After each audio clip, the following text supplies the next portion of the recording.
Hello everyone, welcome to the class. I am Priyanka Daya and today in this class I am going to start dimensional analysis. Dimensional analysis is the most important topic for this unit and for further expressions, for further जो derivations हम करने वाले हैं, it plays an important part. तो please आप ध्यान से सुनिएगा. जब हम बोल रहे हैं कि डायमेंशनल एनालिसिस कंसेप्ट को हम स्टार्ट कर रहे हैं तो first question arises what are dimensions. जो डायमेंशन है उनको हम इस तरीके से एक्सप्लेन करेंगे. मैं सिंपली आप लोगों को पहले एक सिंपल वे में इसको एक्सप्लेन करके बताती हूँ कि डायमेंशंस हैं क्या. डायमेंशंस एक्चुअली एक्सप्रेशन हैं, फॉर्मूलेज जो हम मैथ्स में करते हैं जैसे, तो वैसे ही टाइप के जो डायमेंशंस है वो एक्सप्रेशन है. और वो किस चीज़ के एक्सप्रेशन है कि हम ऑलरेडी जैसे फिजिकल क्वांटिटी को ऑलरेडी रीड कर चुके हैं.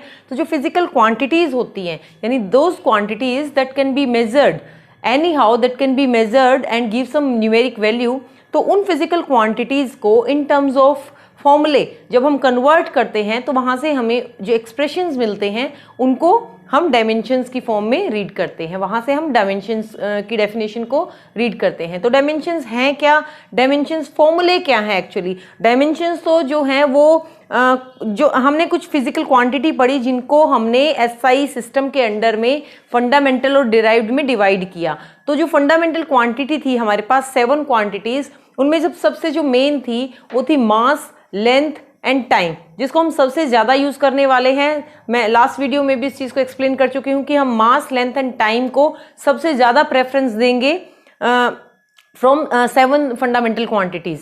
जो बाकी बची हैं वो भी इंपॉर्टेंट हैं, but in terms of dimensional analysis उनका इतना ज़्यादा रोल नहीं होता है. जो बाकी हमारे पास बचती हैं, करंट हैं, अमाउंट ऑफ सब्सटेंस है जिसको हम मोल में रीड करते हैं, जिसको हम क्वांटिटी ऑफ मैटर भी बोलते हैं, टेम्परेचर है, तो उनका इतना ज़्यादा रोल नहीं है. मेनली हम क्या पढ़ने वाले हैं, मास, लेंथ एंड टाइम, और इनको कन्वर्ट करेंगे. यानी जो ये बेसिक क्वांटिटी है हमारे पास, फंडामेंटल क्वांटिटी, इनकी हम कुछ पावर रेज करेंगे. इनकी जब हम पावर रेज करेंगे उनको कुछ ना कुछ टर्म्स में डिवाइड करेंगे. यानी जब हम मास, लेंथ और टाइम की टर्म्स में इनकी पावर रेज करके कुछ फिजिकल क्वांटिटीज को जब हम डिराइव करेंगे, फॉर्मूले बनाएंगे, तो जो रेज्ड पावर हैं जो उन फिजिकल क्वांटिटीज को चेंज कर देती हैं. मान लिया मैंने बेस क्वांटिटी MLT ली, यानी मास, लेंथ और टाइम. जैसे मैंने कहा कि हम ML और T को बेसिकली पढ़ने वाले हैं, तो इनको हम बेस क्वांटिटी कंसीडर करेंगे और इनको कुछ पावर्स देंगे. वो पावर कहाँ वेरी करेंगी, पावर वेरी जो करेंगी वो डिपेंड करेंगे डिफरेंट फिजिकल क्वांटिटीज पर. कि अगर फोर्स है तो MLT की जो पावर है वो कुछ और होंगी, अगर एक्सेलरेशन है तो MLT टू द पावर्स जो होंगी वो कुछ और वेरी करेंगी. तो जो पावर हैं वो हमें डिफरेंट फिजिकल क्वांटिटीज के फॉर्मूले देंगी इन टर्म्स ऑफ डायमेंशन. तो डायमेंशनल जो फॉर्मूला है पर्टिकुलर, अगर हम वे में उसको डिफाइन करें तो वो एक एक्सप्रेशन है which shows how and which of the base quantity. Base quantity means हम जो फंडामेंटल लेने वाले हैं, mass, length and time, of which basic physical quantities represent the dimension of a physical quantity. यानी वो एक्सप्रेशन जो किसी फिजिकल क्वांटिटी को एक्सप्रेस कर पाए इन टर्म्स ऑफ फॉर्मूला, तो उसको हम डायमेंशन फॉर्मूला कंसीडर करेंगे. और डायमेंशनल फॉर्मूला है तो बेस, जैसे मैंने बताया कि डायमेंशन से डायमेंशन फॉर्मूला हम बनाने वाले हैं. तो जो ये बेस क्वांटिटीज हैं हमारे पास, मास, लेंथ एंड टाइम, इनकी जो हम पावर रेज करेंगे टू द पावर्स, जो एक्सपोनेंट्स होंगे, जो इनको डिफरेंट फिजिकल क्वांटिटी में कैटेगराइज करेंगे, वो जो पावर्स हैं, रेज्ड पावर, वो क्या है हमारे पास, डायमेंशन. तो हम दो टाइप की जो डायमेंशन है वो 2 टाइप पे बनाएंगे, फंडामेंटल क्वांटिटीज के लिए भी और डिराइव्ड क्वांटिटीज के लिए भी. फंडामेंटल हमारे पास जो 7 क्वांटिटी थी उनमें से हम 3 को यूज करने वाले हैं, मास, लेंथ एंड टाइम को. ये इंडिपेंडेंट क्वांटिटी है, इनको बनाने के लिए, इनका फॉर्मूला बनाने के लिए हमें किसी और टर्म की रिक्वायरमेंट नहीं है, इसलिए इंडिपेंडेंट है. तो इनको हम बेस क्वांटिटी बनाकर चलेंगे, बेस क्वांटिटी मानकर चलेंगे, और इनकी हेल्प से हम इनकी जो पावर हैं वो रेज करके, उनको चेंज करके डिराइव्ड क्वांटिटीज के फॉर्मूले बनाएंगे. ओके. डायमेंशन एंड डायमेंशन फॉर्मूलों की हेल्प से जो हम डायमेंशनल एनालिसिस को एक्सप्लेन करने वाले हैं, तो हमें ये समझना जरूरी है कि हम डायमेंशन फॉर्मूले और डायमेंशनल इक्वेशन को कैसे डिस्टिंग्विश करेंगे, कि इन दोनों में बहुत स्मॉल डिफरेंस होता है, उसको हम कैसे डिस्टिंग्विश करेंगे उसको पहले मैं आपको समझाती हूँ। हमने बोला कि हम सबसे पहले बेस क्वांटिटीज को यूज करने वाले हैं और उनकी पावर्स कुछ रखेंगे जिनको चेंज करके अलग अलग फिजिकल क्वांटिटी हम बनाने वाले हैं इन टर्म्स ऑफ डायमेंशन। तो मैं क्या बोल रही हूँ कि डायमेंशनल फॉर्मूला और डायमेंशनल इक्वेशन ये दोनों सिमिलर चीजें हैं विद अ स्मॉल डिफरेंस। कैसे? फॉर एग्जांपल अगर मैंने बोला कि डायमेंशनल फॉर्मूला है, हमने बेस यूनिट लेनी है, बेस जो क्वांटिटी लेनी है वो लेनी है मास, लेंथ और टाइम, और इनकी हमें कुछ पावर्स देनी है। वो पावर कुछ भी हो सकती है, मैंने लिया ए बी सी। तो ये जो रिप्रेजेंटेशन है यानी base quantities to the power raise to the base quantities, ये क्या बनाती हैं? एक डायमेंशनल फॉर्मूला बनाती हैं। ये किसी ना किसी फिजिकल क्वांटिटी को तो एक्सप्लेन करेगा ही। तो अगर मैं इसको इक्वेट कर देती हूँ, यानी ये मेरे पास कोई भी फिजिकल क्वांटिटी है और मैंने इसको एक्सप्लेन किया mLT to the power a b c, तो ये मेरे पास क्या बन जाती है? एक डायमेंशनल इक्वेशन। फिर मैंने फर्दर बोला कि हम इनको दो तरीके से करने वाले हैं। फंडामेंटल को यूज करके हम डिराइव्ड क्वांटिटीज के डायमेंशन निकालने वाले हैं। फंडामेंटल की हेल्प से हम कैसे डिराइव के निकालेंगे उसके लिए समझें कि हम कंसीडर करके चल रहे हैं कि हम तीन मेन चीज लेने वाले हैं, मास, लेंथ एंड टाइम। जब भी हम डायमेंशन फॉर्मूला बनाएंगे तो आपको जो सबसे मेन चीज, जो फर्स्ट स्टेप है, वो जो याद रखना है कि हमें इन तीनों सिंबल्स को कैपिटल में ही यूज करना है। फिर इसके बाद इनको जो रिप्रेजेंट करने का तरीका है, हम इनको विद इन एक कैपिटल ब्रैकेट रिप्रेजेंट करेंगे, mLT। फिर कुछ ना कुछ इनकी पावर्स जो देने वाले हैं ABC, इस तरीके से हम एक फॉर्मूले को रिप्रेजेंट करेंगे। ये जो ABC हैं ये कोई भी न्यूमेरिक वैल्यू होगी जिससे फिजिकल क्वांटिटीज चेंज होती जाएंगी। तो जो रिप्रेजेंटेशन का तरीका है वो हमारा ये होना चाहिए। इनको हम स्मॉल यूज नहीं कर सकते हैं। Always kept in A capital bracket and use always capital symbols for mass, length and time. तो these are fundamental quantities. Suppose mass is the हम जानते हैं मास फंडामेंटल है, तो हम कोई और कंसिडर करते हैं जो डिराइव्ड है, like force. You can say force. मैंने फोर्स लिया, फोर्स का फॉर्मूला होता है हमारे पास मास इनटू एक्सेलरेशन। तो जो मास है वो एक फंडामेंटल क्वांटिटी है और जिसको हम बनाने वाले हैं वो एक फोर्स है जो एक डिराइव्ड क्वांटिटी है। ये जो डिराइव्ड क्वांटिटी है ये किसकी हेल्प से हम सोल्व करने वाले हैं? फंडामेंटल क्वांटिटी की हेल्प से। इसीलिए हम इसको डिराइव्ड क्वांटिटी बोलते हैं, क्योंकि ये फंडामेंटल की हेल्प से डिराइव होने वाली है।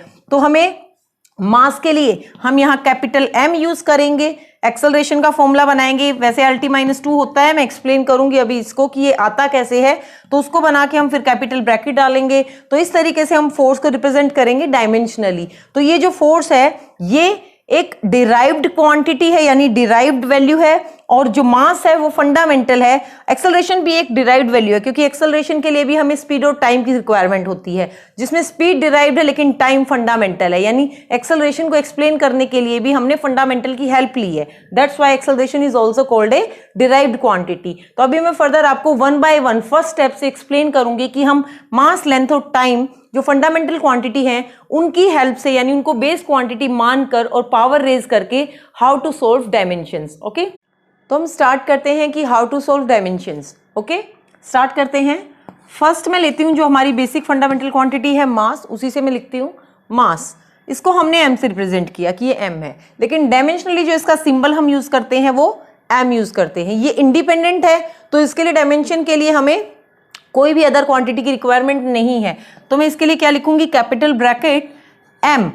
m मास है इटसेल्फ, वो एक वैल्यू दे रहा है, तो इसका मतलब m, मैं उसकी पावर जो है वो 1 ही रखूंगी। और जब हम 1 करते हैं तो हमें रिप्रेजेंट करने की जरूरत नहीं है ऐसे, वो इटसेल्फ अपने आप ही बताता है कि वो 1 है। तो m l t, लेकिन l और t यहाँ पे कोई रोल प्ले नहीं कर रहे हैं। मास अपने आप में मास है और वो m से अपने आप को डिस्क्राइब करता है।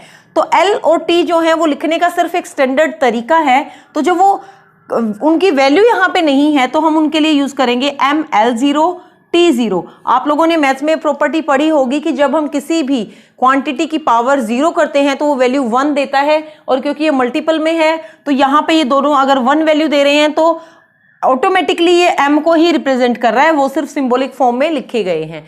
नेक्स्ट है जैसे मास, लेंथ। लेंथ को हमने L बोला, L से कैपिटल L से रिप्रेजेंट किया, तो यहाँ पे मैं m की पावर 0 देने वाली हूँ, L को L ही रखने वाली हूं क्योंकि L अपने आप को डिस्क्राइब करेगा। T को फिर से 0 देने वाली हूं।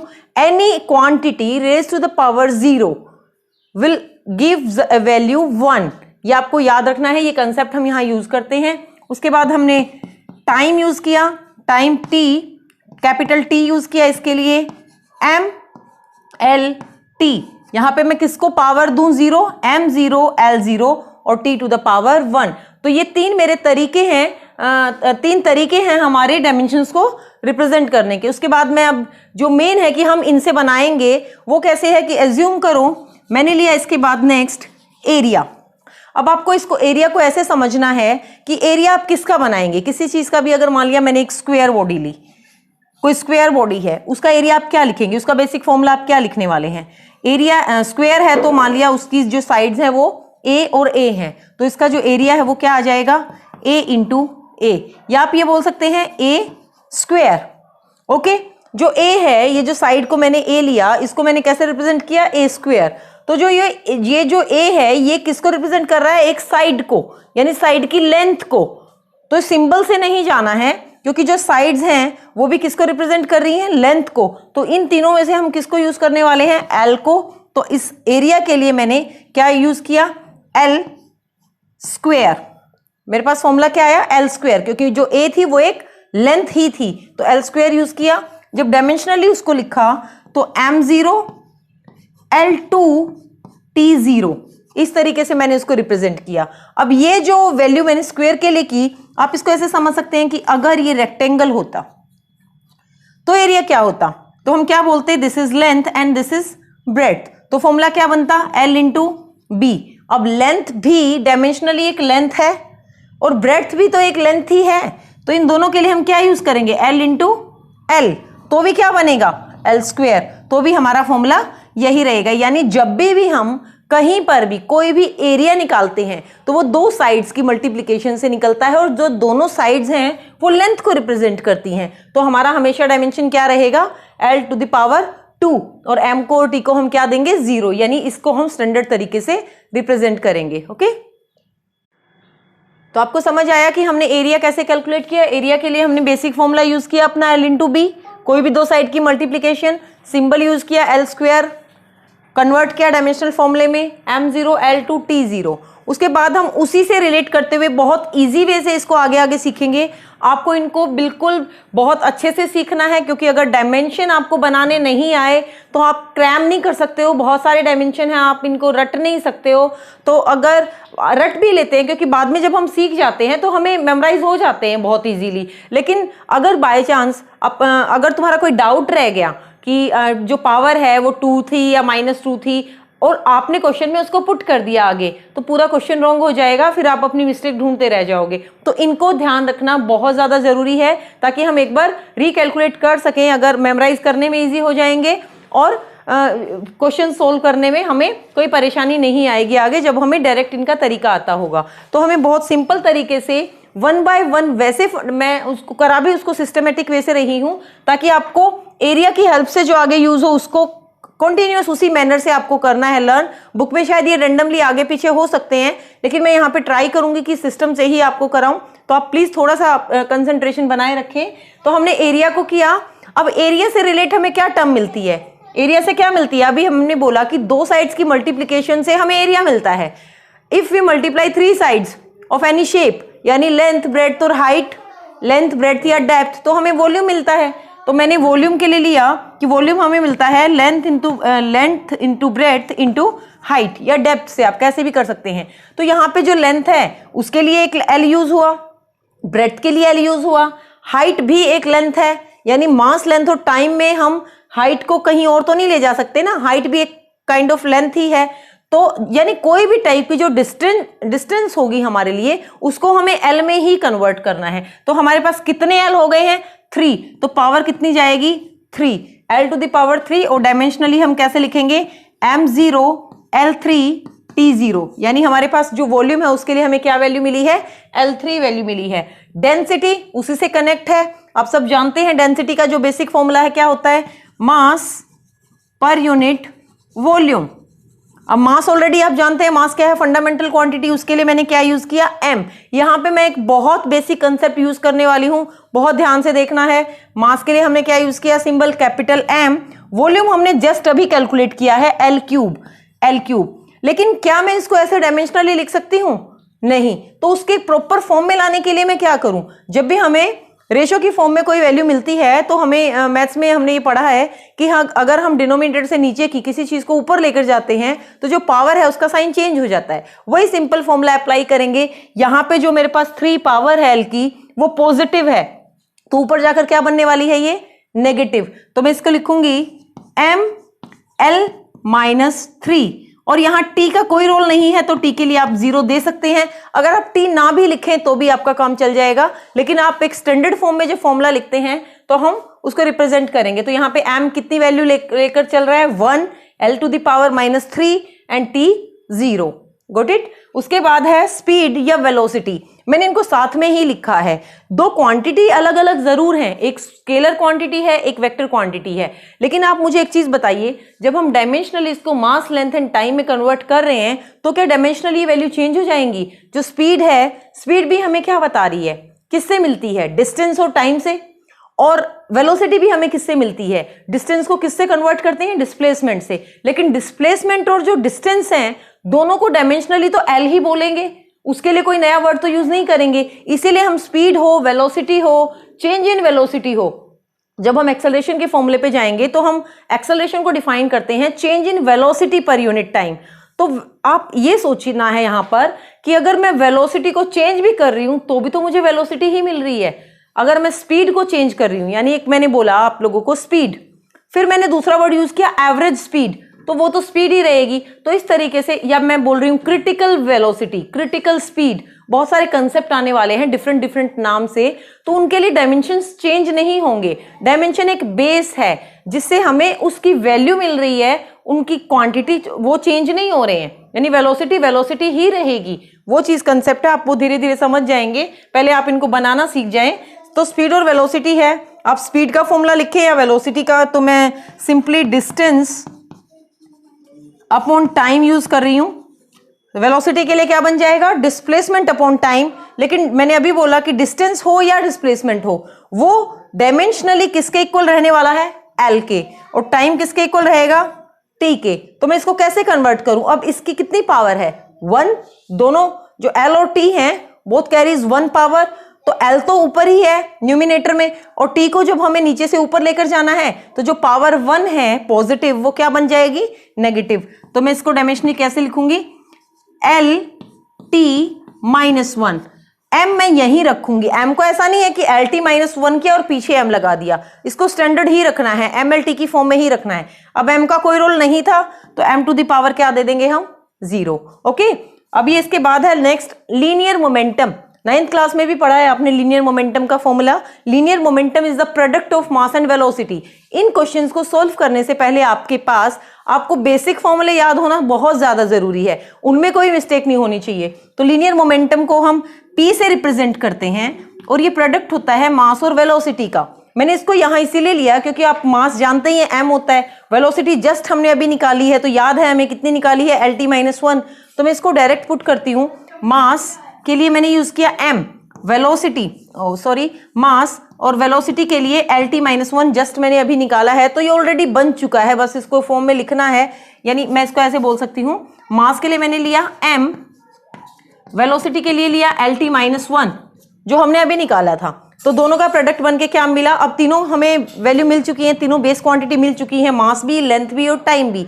यानी इस फॉर्मूले में m, Lt तीनों अपना रोल प्ले कर रहे हैं। तो मैं इसको कैसे लिखने वाली हूं, MLT-1। Okay, are you getting? तो इस तरीके से आप इनको कन्वर्ट करते जाएंगे। नेक्स्ट वीडियो में मैं इसी को फर्दर आप लेकर जाने वाली हूं, जितने भी डायमेंशन है, तो हमसे जुड़े रहिएगा। इसको रिवाइज करना है और इनके रिगार्डिंग अगर आपको कोई डाउट है तो मैं इसको फर्दर नेक्स्ट वीडियो में ट्राई करूंगी कि वापस से उस प्रॉब्लम को रिजॉल्व करूं, आपकी प्रॉब्लम को सोल्व कर पाऊं। तो प्लीज उन प्रॉब्लम्स को आप कमेंट बॉक्स में जरूर शेयर कीजिएगा। Thank you.